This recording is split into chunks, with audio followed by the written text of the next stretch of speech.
बच्चों, आप सभी को गुड मॉर्निंग। आज हम लोग कक्षा 12 रसायन विज्ञान में पढ़ेंगे कोलाइड की आधुनिक परिभाषा। जैसा कि आप सभी को पहले बताया जा चुका है।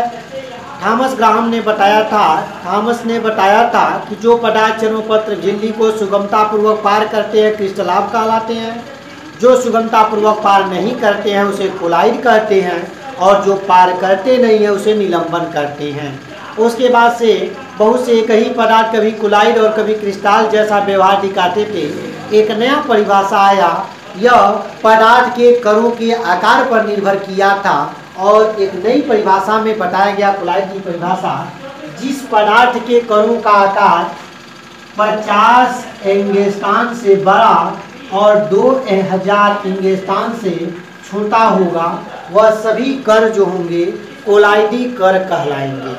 अर्थात जिस पदार्थ के कणों का आकार 50 एंगस्ट्रॉम से बड़ा हो और 2000 एंगस्ट्रॉम से छोटा हो, वह कण जो होगा कोलाइडी कण कहलाएगा। कोलाइडी कण यानी इतने रेंज के जो होंगे उसे हम कोलाइडी कण कहते हैं, और इनसे जो विलयन बनता है वह जो विलयन होगा कोलाइडी विलयन कहलाएगा। कोलाइडी विलयन कहलाएगा। दूसरी चीज, और जो 50 एंगस्ट्रॉम से छोटे होते हैं उसे हम ट्रू सॉल्यूशन या वास्तविक विलयन कहते हैं। वास्तविक विलयन। जो 2000 एंगस्ट्रॉम से बड़े होते हैं उसे हम सस्पेंशन कहते हैं या निलंबन कहते हैं। जैसा कि आप सभी को बताया गया है कि जब पर्चमेंट झिल्ली के यानी थॉमस द्वारा विसरण द्वारा बताया गया, जब परिभाषा को फेल कर दिया गया तो पदार्थ के कणों के आधार पर नई परिभाषा बनी।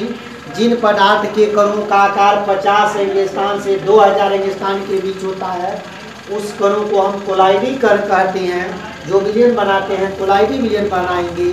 जिन पदार्थ के कणों का आकार 50 एंगस्ट्रॉम से छोटा होगा वह जो विलयन बनाएगा उसे हम वास्तविक सॉल्यूशन, वास्तविक विलयन या ट्रू सॉल्यूशन कहते हैं। जिस पदार्थ के कणों का आकार 2000 एंगस्ट्रॉम से बड़ा होगा उनको हम कहते हैं निलंबन या सस्पेंशन कहते हैं। अब उदाहरण से ही पता चल रहा है वास्तविक विलयन के आकार बहुत छोटे होंगे, जबकि कोलाइड के जो आकार होंगे वास्तविक विलयन से बड़े बड़े होंगे, जबकि निलंबन के जो होंगे और ज़्यादा बड़े बड़े होंगे। यानी यह वास्तविक विलयन के आकार के हैं, वास्तविक विलयन के कण हैं, ये कोलाइडी कण हैं, ये निलंबन कण हैं। यह जो होता है यह समांगी मिश्रण बनाता है। ध्यान दीजिएगा, कोलाइड हमेशा विसमांगी मिश्रण बनाएगा, जबकि यह भी जो होगा विसमांगी मिश्रण बनाएगा। वास्तविक विलयन समांगी मिश्रण कहलाता है। कोलाइड और निलंबन जो होता है विसमांगी मिश्रण कहलाता है। इसको किसी भी विधि द्वारा अलग अलग देख नहीं पाएंगे, जबकि अल्ट्रा माइक्रोस्कोप से यानी शक्तिशाली सूक्ष्मदर्शी की सहायता से इनको हम अलग अलग देख सकते हैं। इनको विसमांगी मिश्रण को जबकि नग्न आंखों से भी हम अलग अलग देख सकते हैं। आपको ये समझ में आया होगा। पदार्थ के कणों के आधार पे इनको 3 भागों में बांटा गया। वास्तविक विलयन जो 50 एंगस्ट्रॉम से छोटे कण होते हैं, कोलाइड जो 50 एंगस्ट्रॉम और 2000 एंगस्ट्रॉम के बीच में होते हैं, निलंबन जिनका आकार 2000 एंगस्ट्रॉम से बड़ा होता है, यह वास्तविक विलयन बनाता है। यह जो होगा समांगी मिश्रण बनाएगा, यह विसमांगी मिश्रण बनाएगा, यह भी विसमांगी मिश्रण बनाएगा। इनको देख नहीं पाते, इनके कणों को अलग अलग देख नहीं पाएंगे, कर नहीं पाएंगे। इनको शक्तिशाली सूक्ष्मदर्शी से अलग अलग देख सकते हैं, जबकि निलंबन को नग्न आंखों से भी अलग अलग देख सकते हैं।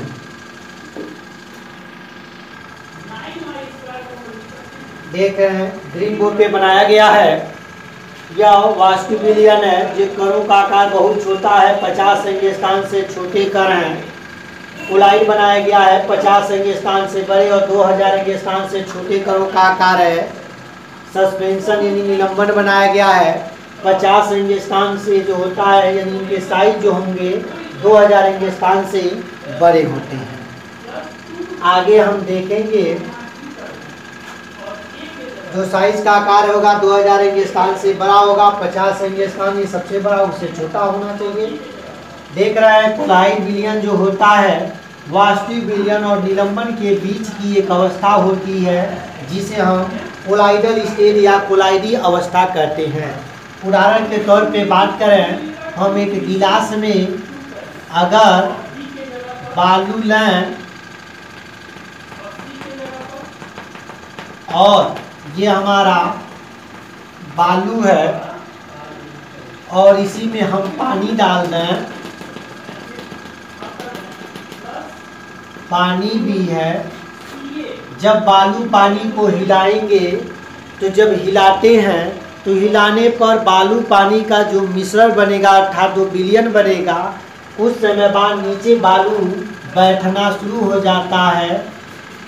तो इससे पता चलता है निलंबन और विलयन के बीच में एक अवस्था पाई जाती है, वह अवस्था कोलाइडी अवस्था कहलाती है। जब इस विलायक में जो विलय के कण है अर्थात छोटे छोटे कण हैं, उनका आकार 50 एंगस्ट्रॉम स्थान से 2000 एंगस्ट्रॉम स्थान के बीच में रहेगा। जब उसको हिलाएंगे तो वह निलंबन के रूप में दिखाई देगा और जब ब्रेक कुछ समय रख देंगे तो नीचे जब बैठना शुरू हो जाता है तो वह कोलाइडी अवस्था कहलाती है। अर्थात इससे पता चलता है कि निलंबन और विलयन के बीच में जो एक अवस्था पाई जाती है उस अवस्था को कोलाइडी अवस्था कहते हैं। कोलाइडी अवस्था को अर्थात कोलाइड को दो मुख्य भागों में बांटा गया है, जिसे परिक्षिप्त प्रवस्था और परिक्षेपण माध्यम कहते हैं। आपके किताब में दिया होगा परिक्षेप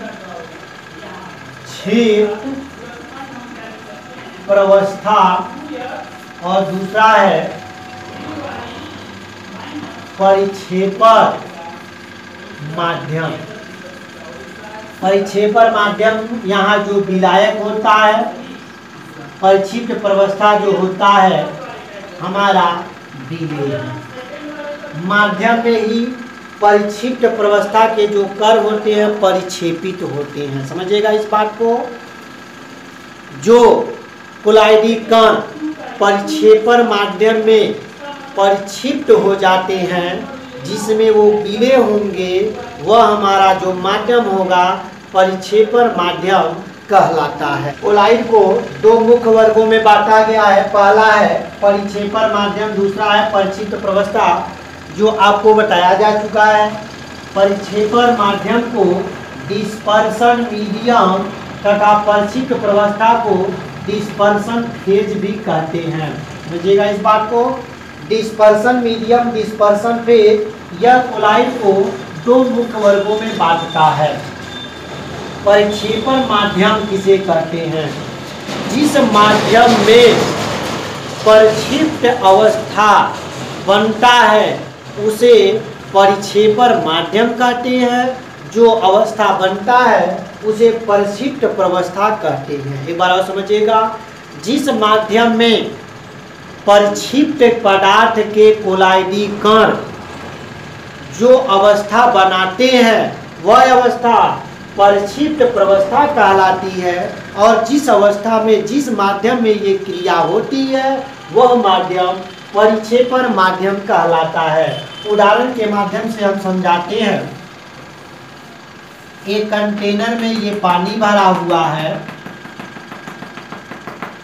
इसमें गोल्ड के यानी सोने के छोटे छोटे कण जिसे परिक्षिप्त कण कहते हैं, परिक्षिप्त पदार्थ कहते हैं, इसके कोलाइडी कण यानी जिनका आकार बहुत छोटा छोटा होता है, जब इसमें डाल दिया जाता है तो जो प्रवस्था बनाएगा उस प्रवस्था को हम डिस्पर्सन फेज कहते हैं।